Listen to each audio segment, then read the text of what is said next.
Hello everyone, আজকে দেখাবো হচ্ছে পোয়া মাছের বোনা রান্নার রেসিপিটা।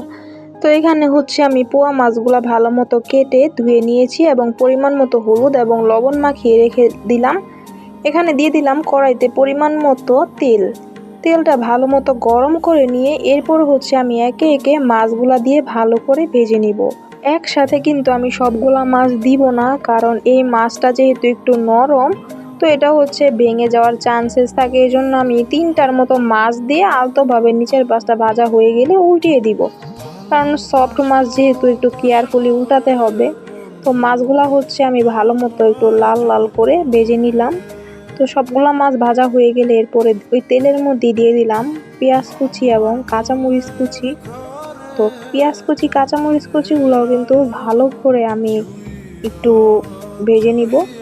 তো এরপরে হচ্ছে তাড়াতাড়ি ভাজা হওয়ার জন্য আমি দিয়ে দিলাম স্বাদ মতো লবণটা দিলে কিন্তু পেঁয়াজটা খুব তাড়াতাড়ি সফট হয়ে যায় এবং ভাজা হয়ে যায়।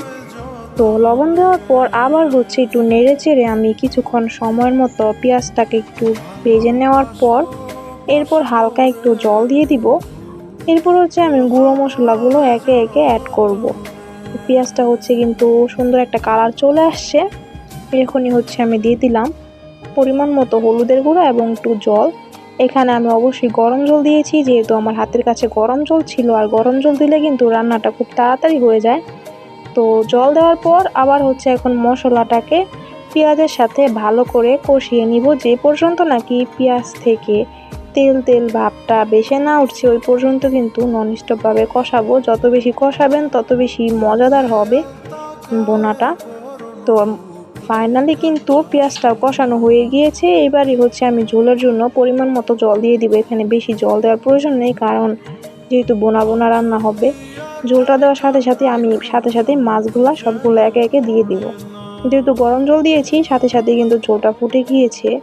মাছটা দিয়ে এখন কিছুক্ষণ সময়ের মতো রান্না করে নিলেই কমপ্লিট। কিন্তু খুবই ইজি, আর এটাকে আপনারা পোয়া মাছের দো পেঁয়াজাও বলতে পারেন। খুবই ইজি একটা রেসিপি। আমি আজকে এভাবে রান্না করেছিলাম, তাই শেয়ার করলাম আপনাদের সাথে। তো মোটামুটি কিন্তু ঝোলটা শুকিয়ে গিয়েছে, আর একটু মাখা মাখা হলে আমি তরকারিটাকে গরম গরম সার্ভ করব।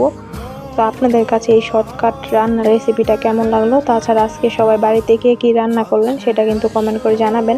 আমি আজকে রান্না করেছিলাম পেঁয়াজ দিয়ে এরকমভাবে পোয়া মাছের রেসিপি। তো আপনাদের সাথে একটু শেয়ার করলাম। আপনাদের কাছে এই রেসিপিটা কেমন লাগলো সেটা কিন্তু জানাবেন।